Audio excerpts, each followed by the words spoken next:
Assalamualaikum warahmatullahi wabarakatuh.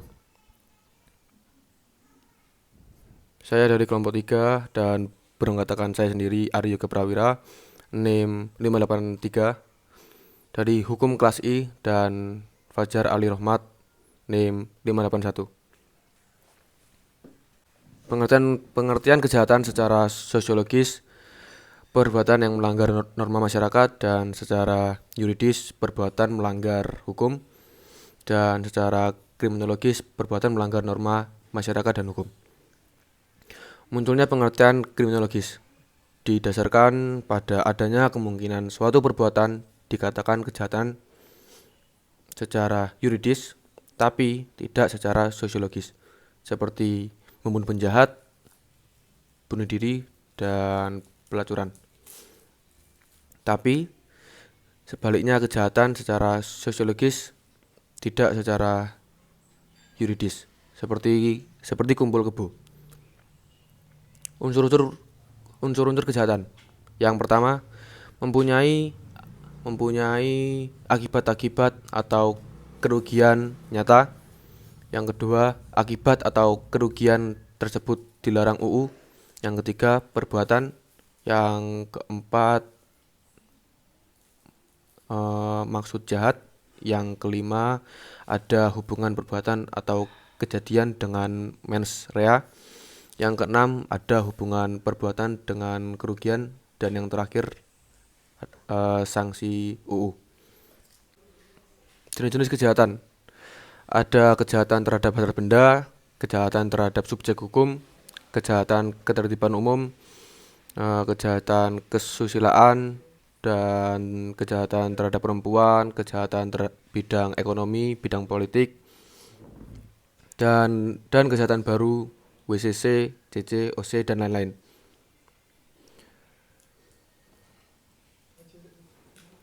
Kejahatan dalam pembahasan ini termasuk juga pelanggaran perbedaannya dengan pelanggaran. Adanya karena dilarang UU, sanksi lebih ringan, kerugian yang diderita kecil, diatur dalam buku 3 KUHP, dan percobaan pelanggaran tidak dipidana. Data kejahatan tahun 2000 berdasarkan hasil penelitian menunjukkan frekuensi kejahatan.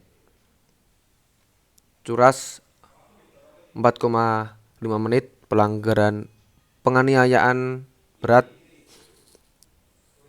31 menit, pemerasan 3 jam, perkosaan 3,5 jam, penculikan 4,5 jam, dan pembunuhan 4,5 jam. Data kejahatan tahun 2000. Dan yang terakhir ada modus kejahatan. Yang pertama, menggunakan alat atau tidak, seperti senjata atau tanpa senjata, dan ada kontak langsung antara pelaku atau tidak ada kontak, seperti penganiayaan, atau tanpa kontak seperti penipuan. Dan yang terakhir, menggunakan cara yang salah dirumuskan dalam UU atau tidak. Baik, akan saya lanjutkan. Tadi materi tentang kejahatan disampaikan oleh Aryo Prawira, dan sekarang akan berlanjut ke pengertian kriminologi. Saya lanjutkan.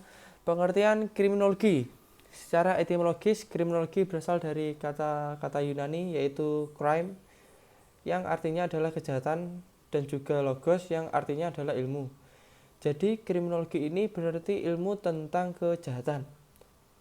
Nama kriminologi ini berasal dari ahli antropologi Prancis yang bernama P. Topinard. Kriminologi pada dasarnya dibedakan atas pengertian sempit dan pengertian luas, mirip dengan pengertian yang dibedakan oleh Prof. North, yaitu ada dua. Yang pertama, pengertian luas. Pengertian luas dari crime, kejahatan, dan juga logos, ilmu, adalah ilmu yang mempelajari tentang kejahatan. Dan yang kedua adalah pengertian sempit, adalah ilmu yang mempelajari tentang sebab kejahatan dan penanggulangannya. Kebanyakan sarjana menganut pengertian sempit. Alasannya Jika menggunakan pengertian luas, akan terjadi tumpang tindih dengan ilmu lain. Seperti yang pertama adalah etiologi kriminal, ilmu tentang sebab-sebab dari kejahatan. Yang kedua, antropologi kriminal, yaitu ilmu tentang manusia yang jahat. Yang ketiga adalah penologi, ilmu tentang pemidanaan pelaku kejahatan. Yang keempat, viktimologi, ilmu tentang korban kejahatan. Yang kelima, psikologi kriminal, ilmu tentang kejahatan dipandang dari sudut ilmu jiwa. Dan yang kelima adalah sekaligus yang terakhir, yaitu statistik kriminal, ilmu tentang kejahatan dipandang dari aspek data. Dari berbagai pendapat yang dikemukakan oleh berbagai sarjana, diperoleh beberapa kesamaan, yaitu bahwa kriminologi adalah ilmu yang mempelajari kejahatan dan penjahat, yaitu bentuk penjelmaan, sebab dan akibat, dan penanggulangannya. Baik, lanjut ke materi selanjutnya, yaitu hubungan kriminologi dengan hukum pidana. Adalah kriminologi mempelajari kejahatan dari aspek bentuk, sebab dan penanggulangannya itu pun didapat setelah kejahatan itu terjadi. Dalam usaha untuk mengungkap dan menerangkan kausa kejahatan harus diletakkan pada bidang kajian kriminologi dan bukan menjadi otoritas hukum pidana. Kapasitas hukum pidana hanya terbatas pada usaha untuk mencari dan membuktikan adanya perbuatan dengan kesengajaan atau lalai. Selanjutnya, jika dibandingkan kriminologi dengan hukum pidana, diperoleh keterangan sebagai berikut. Persamaannya, baik kriminologi maupun hukum pidana, objeknya adalah sama-sama kejahatan.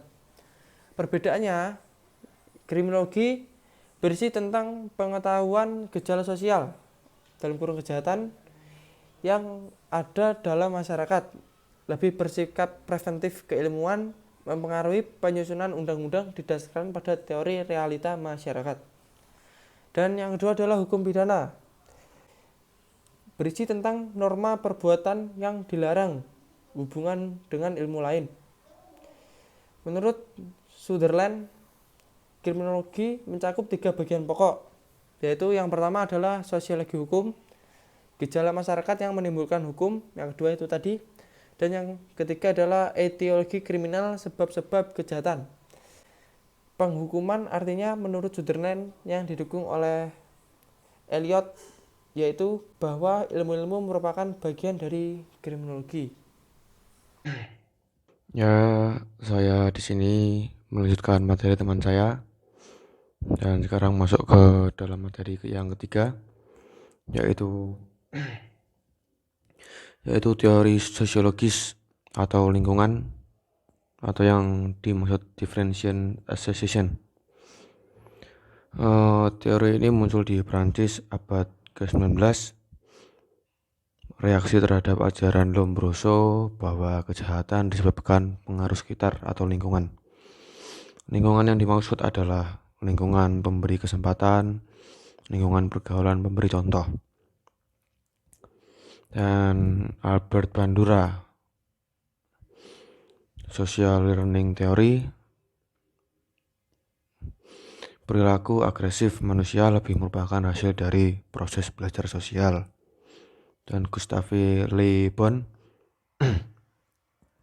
orang yang bergabung dalam massa banyak, maka kepribadian menjadi kepribadian massa. Dan Robert Owen, lingkungan yang jelek akan membuat manusia jahat, sedangkan lingkungan yang baik membuat manusia itu juga baik. Dan ada Tarde, if a man steals or murder, he is merely imitating someone else. Atau kejahatan yang dilakukan seseorang adalah hasil peniruan terhadap perbuatan kejahatan yang ada dalam masyarakat, dan ini terus berlangsung.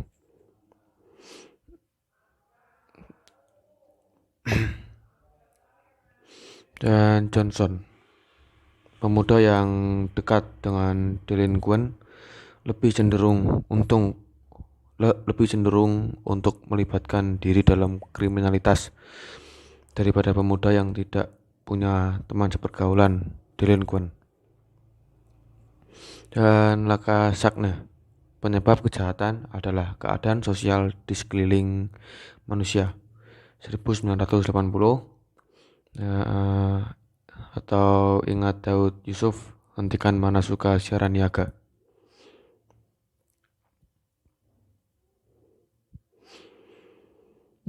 Dan Menhem, perbedaan kelas sosial bawah sangat mudah tersinggung. Robert K. Merton berpendapat sama. Struktur sosial masyarakat yang berkelas-kelas menyebabkan perbedaan kesempatan dalam mencapai tujuan. Misalnya lower class mempunyai kesempatan lebih kecil daripada upper class, sehingga menimbulkan kecemburuan sosial. Dan ekologi, kepadatan penduduk, mobilitas penduduk, dan urbanisasi. Pendapat serupa Ferry von List bahwa hawa panas suatu musim ikut memengaruhi terhadap angka kejahatan. Orang Eropa umumnya secepat marah dan mudah naik bila pada musim panas.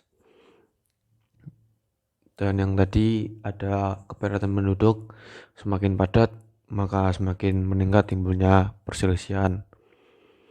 Dan mobilitas penduduk, arus transportasi yang semakin mudah memicu munculnya pergesekan. Dan yang terakhir urbanisasi, perpindahan dengan tujuan mata pencarian tidak dicapai, berpeluang melakukan kejahatan. Dan pendapat ini didukung oleh Walter A. Luden, atau yang dimaksud ciri suatu negara berkembang terhadap pembangunan yang sering menimbulkan konflik antara norma adat perdesaan dengan norma-norma baru yang tumbuh dalam proses dan pergeseran sosial. Konflik ini menyimpan potensi kriminal. Dan T. Selin, konflik aturan, keinginan untuk menguasai dan hidup bersama. Dan ada differential association, yang artinya pergaulan sering disebut sebagai faktor yang menimbulkan kejahatan. Proposisi teori Sutherland. Yang pertama, perilaku jahat adalah perilaku yang dipelajari, berarti menolak karena keturunan. Dan yang kedua, dipelajari dalam interaksi dengan orang lain melalui komunikasi. Komunikasi yang dimaksud adalah komunikasi intim. Yang dipelajari adalah motif atau alasan dan modus. Dan yang terakhir, arah dari motif tersebut atau alasan dipelajari melalui aturan hukum, apa menguntungkan atau tidak.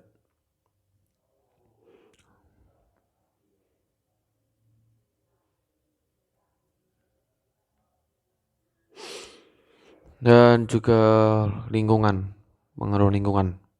Pertama, keluarga. Broken home, Nini Widi Janti, 40% nakal, mayoritas anak gadis daripada laki-laki, peribahasa suku Amoksa. Jika burung induk mati maka telur-telur akan membusuk. Kemal Darmawan, pengabaian anak adalah faktor penyebab kejahatan secara umum, bukan hanya penyebab kenakalan anak. Dan juga ada jumlah keluarga besar, kedudukan anak, ada yang salah satu jahat, dan perbedaan sara. Itu tadi kayak contoh-contohnya. Dan juga teori kontrol, Made Sade Astuti. Ya, perilaku menyimpang anak disebabkan tidak adanya kontrol baik dari orang tua ataupun masyarakat. Anak tidak memiliki rasa hormat atau sosok panutan lagi terhadap orang tua karena ya tidak dikontrol baik tadi, juga dari masyarakat juga, dan juga sekolah sepertiga dari masa hidup. Dan kejahatan diawali dari kenakalan anak dan remaja.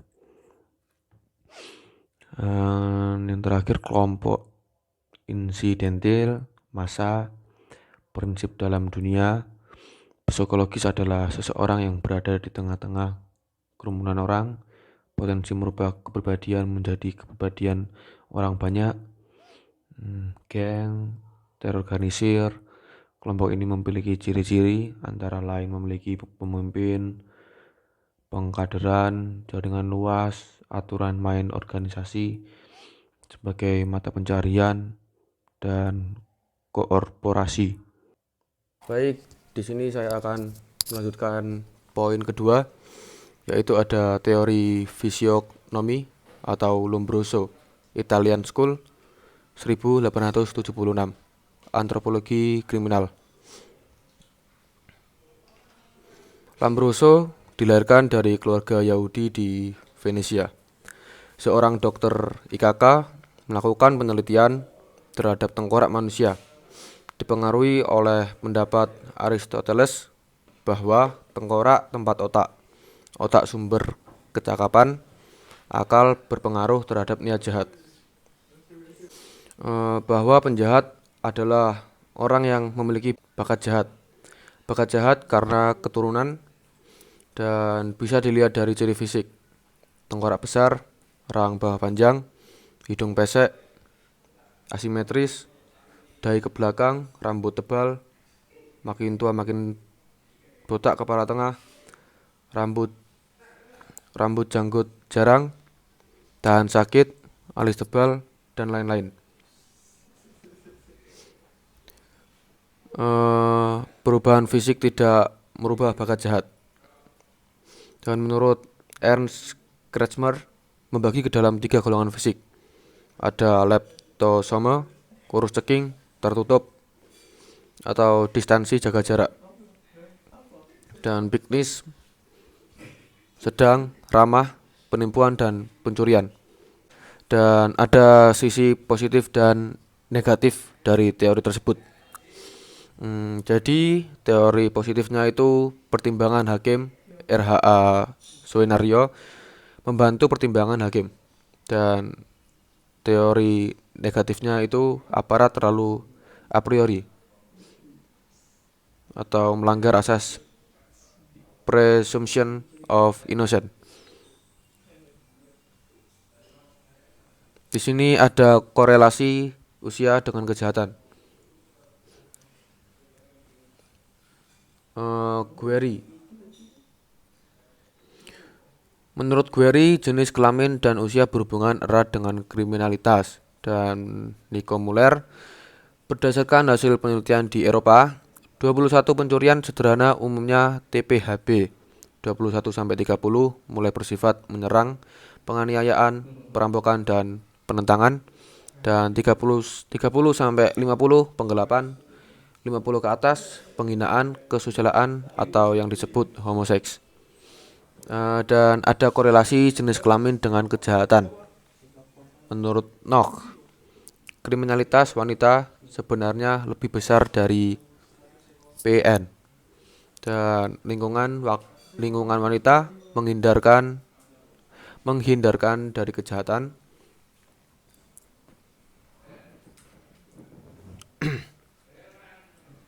Dan sifat juga beda dengan pria, tidak mudah bosan. Dan teori tersebut ditentang oleh Benedict bahwa bukan dari ciri fisik, tapi keadaan sekitarnya, dan bukan hasil penelitian ilmiah, tapi perkiraan.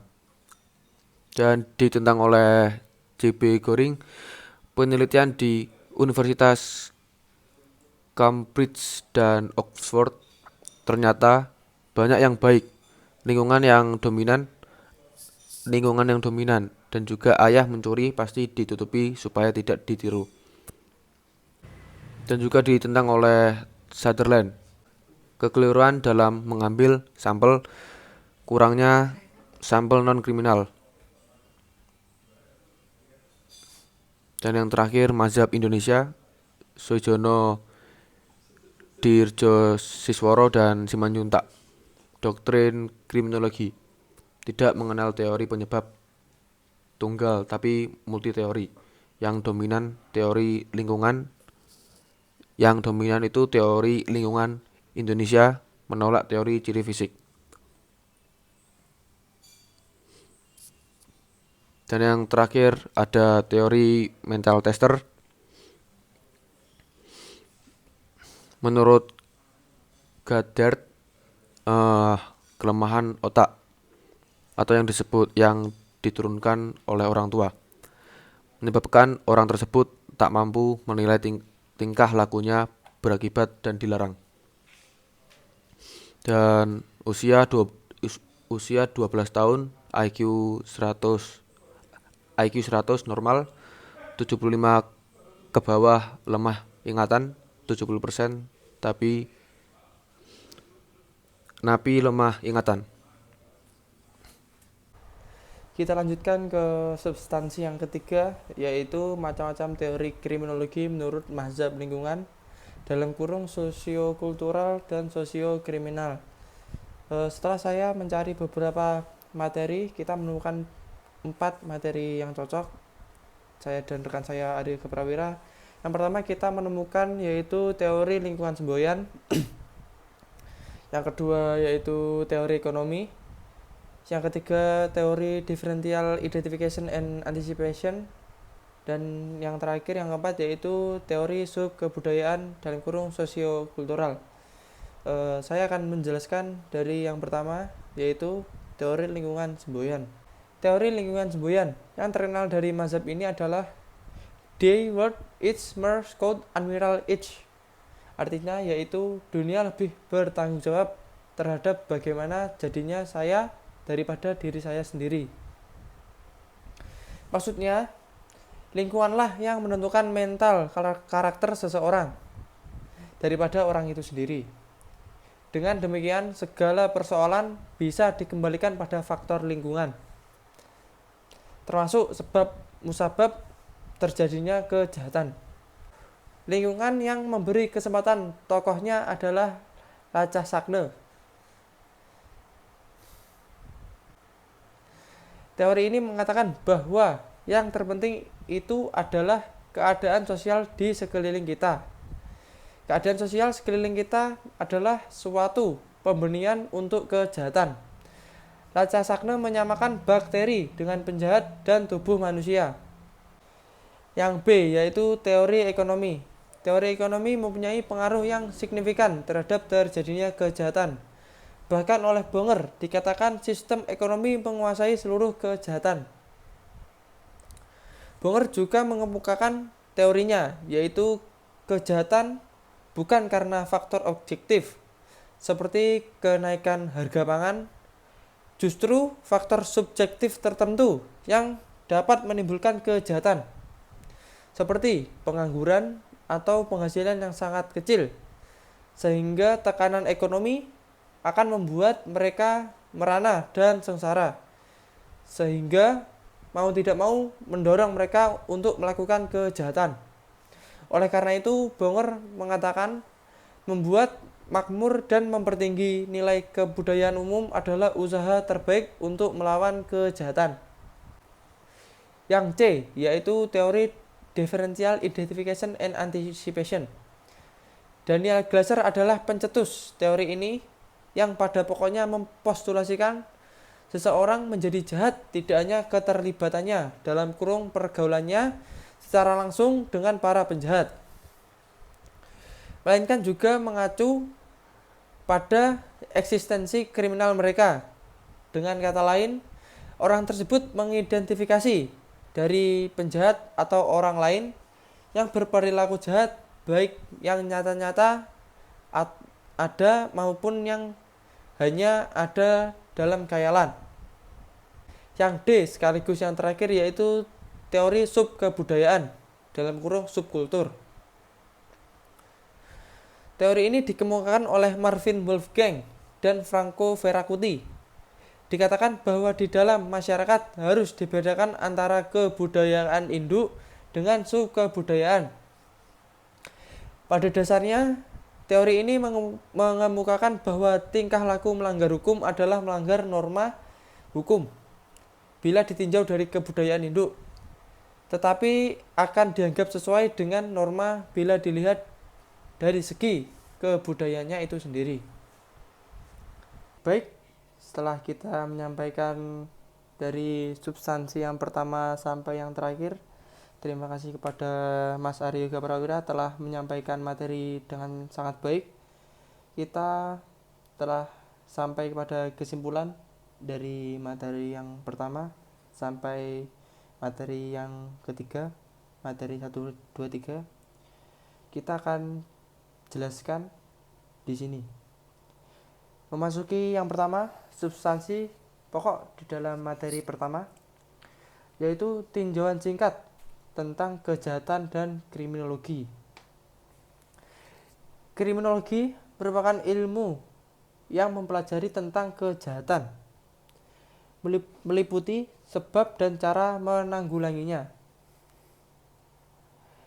Kriminologi mempelajari kejahatan yang memiliki kaitan dengan hukum pidana, karena keduanya sama-sama membahas tentang kejahatan sosial.